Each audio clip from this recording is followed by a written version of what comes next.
जल्दी जल्दी भागो, जल्दी जल्दी भागो, नहीं तो जो करना है सरकार करेगा।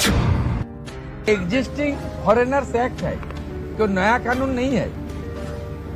और ये लोग चला जाना चाहिए।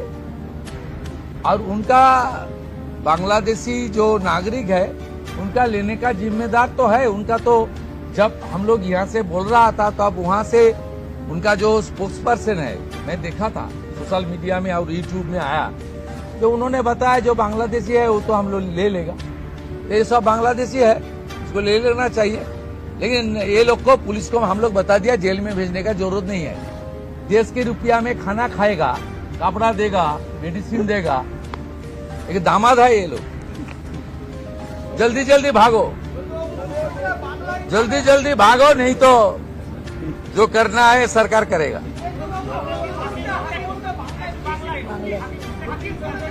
না না, আমি হাকিমপুর সম্পর্কে জানি না, আমি মিডিয়াতে দেখছিলাম। তো এটা নতুন কিছু নয়, প্রেজেন্ট অ্যাক্টই রয়েছে। এবং আমরা বলে দিয়েছি যে বাংলাদেশের অবৈধ অনুপ্রবেশকারী তাদেরকে কোর্টে পাঠানোর কোনো দরকার নেই, আইনে নেই। সরাসরি পুলিশ নেবে এবং বিএসএফ এর হাতে হ্যান্ডওভার করবে। বিএসএফ এর যা ভারত সরকার বাংলাদেশ সরকারের সঙ্গে আছে এগ্রিমেন্ট, তাতে বাংলাদেশি প্রুফ করে হ্যান্ডওভার করে দেবে।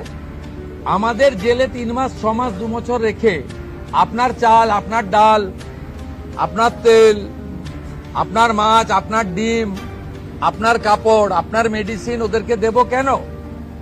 এটা তো ভারতীয়দেরই ক্ষতি হচ্ছে, আমাদের রাজ্যেরই ক্ষতি হচ্ছে।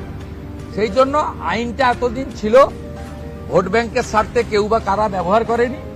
আমরা ভোট ব্যাংকের বাইরে গিয়ে দেশের স্বার্থে, রাজ্যের স্বার্থে এই আইন কার্যকর করছি।